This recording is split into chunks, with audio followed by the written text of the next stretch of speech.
Mas vamos direto a Brasília, ao vivo, porque há pouco o Flávio Bolsonaro falou, inclusive tem treta aí rolando entre a mulher do Tarcísio de Freitas e a família Bolsonaro.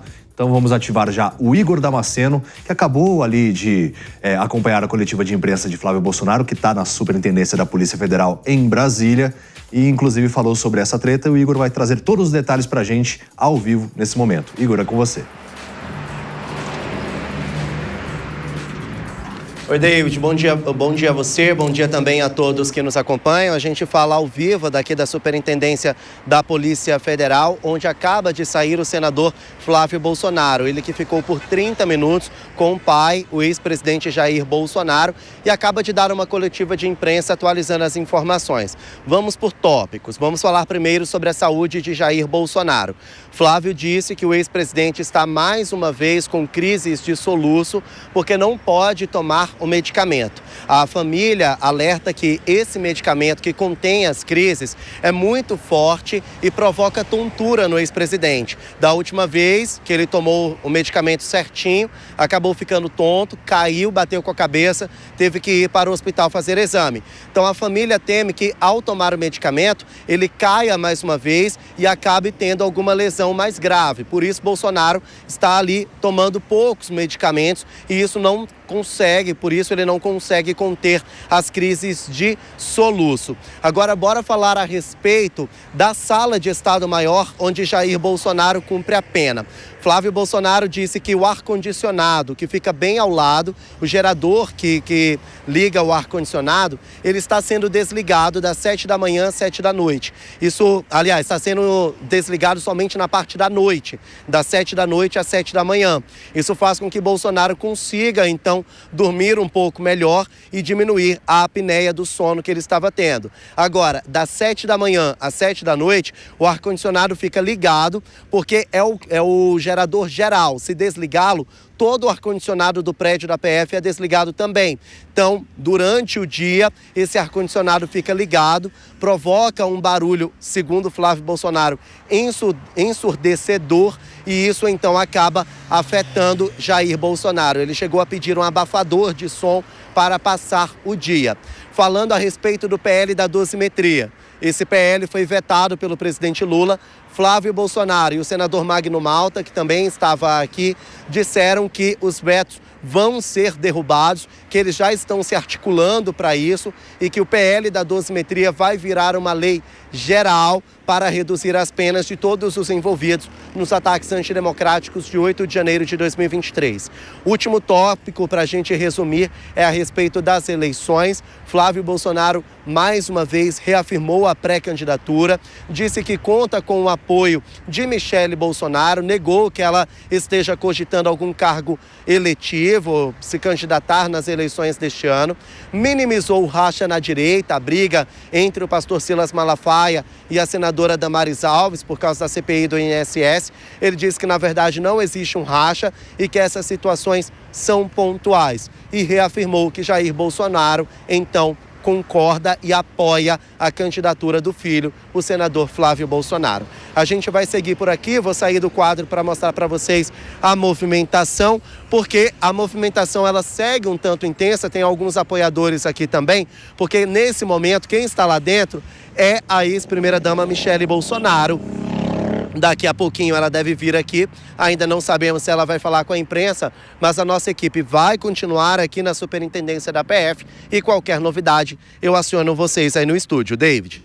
Combinadíssimo, Igor Damasceno, ao vivo, direto de Brasília. Obrigado pelas suas informações. Já vamos começar repercutindo, porque são vários aspectos que a gente precisa no programa de hoje. Inclusive, hoje estou com o Mano Ferreira, Ana Beatriz Hirsch, Hugo Rocha e o delegado Gustavo Mesquita. A nossa tradicional introdução aqui deu prioridade ao vivo, né? O Igor tinha acabado, então, de escutar a fala do Flávio Bolsonaro, para a gente repercutir, porque está pegando fogo essa questão. A primeira delas que eu quero trazer em relação aí o contexto envolvendo a mulher do governador Tarcísio de Freitas, dizendo que o Brasil precisa de um CEO. Quem que é o CEO? Tarcísio de Freitas. Ela fez esse comentário na postagem do próprio marido, num vídeo que inclusive foi compartilhado pela Michele Bolsonaro.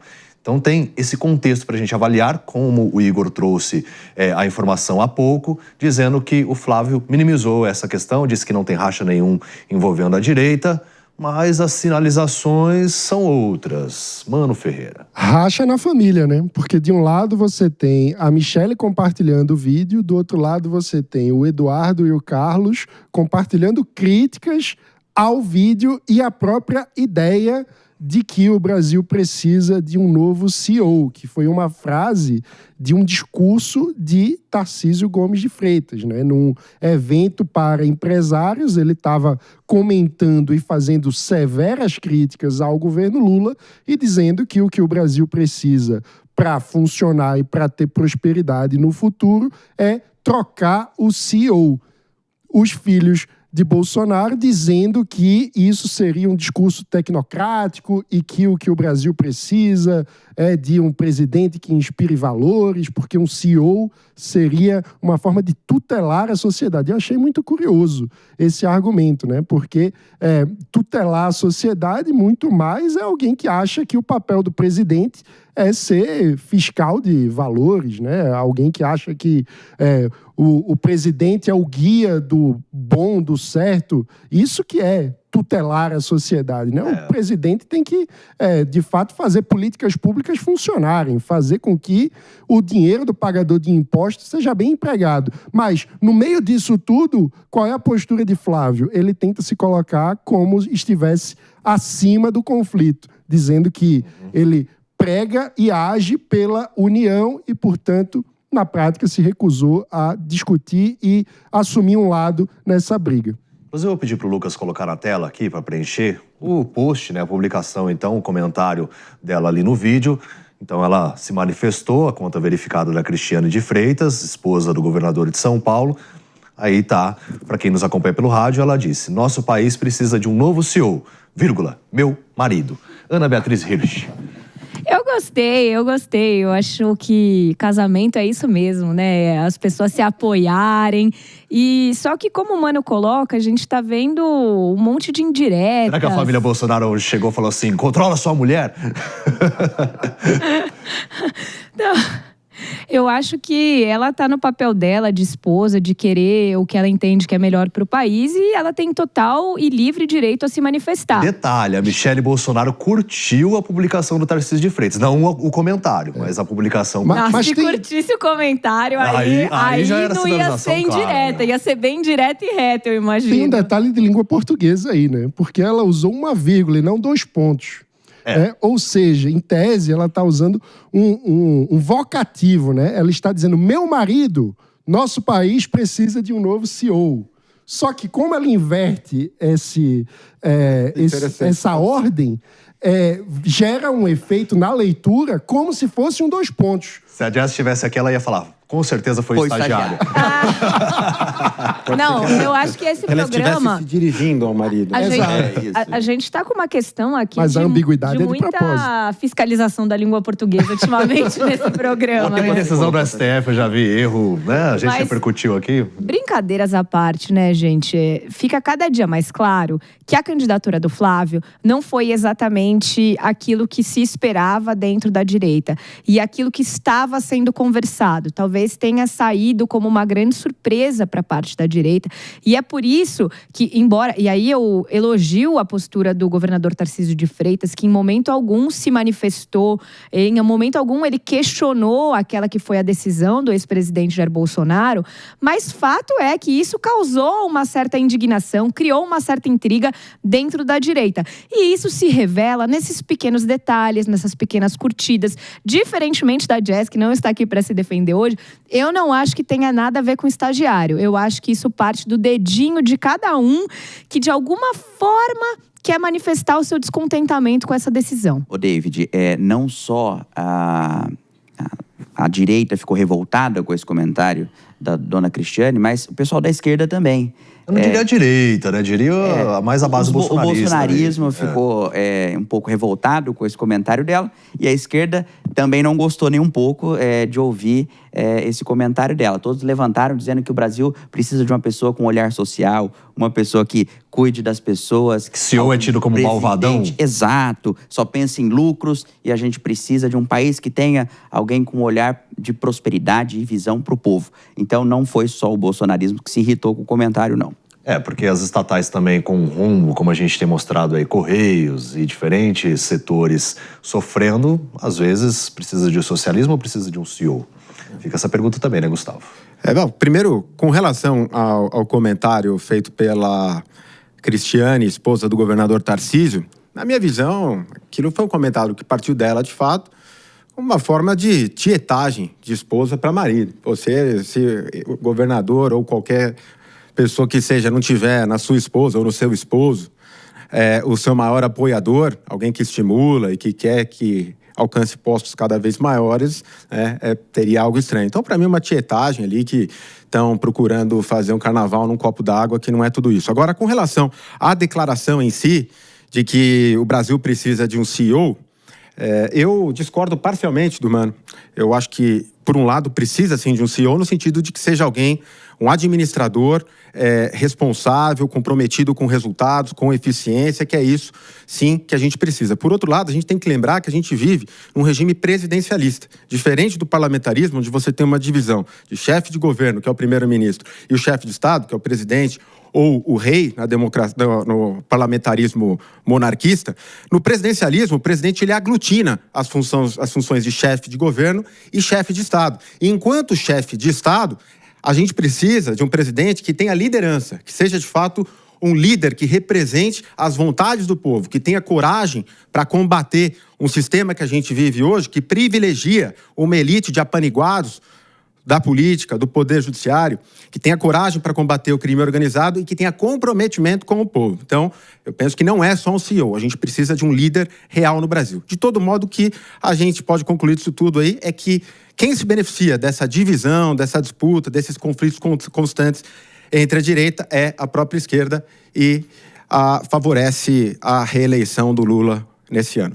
Mas o Flávio, assim, ele deu uma minimizada, mas os filhos foram mais enfáticos ao reagirem a essa fala da esposa do Tarcísio. Disse que positivismo estúpido típico de milico.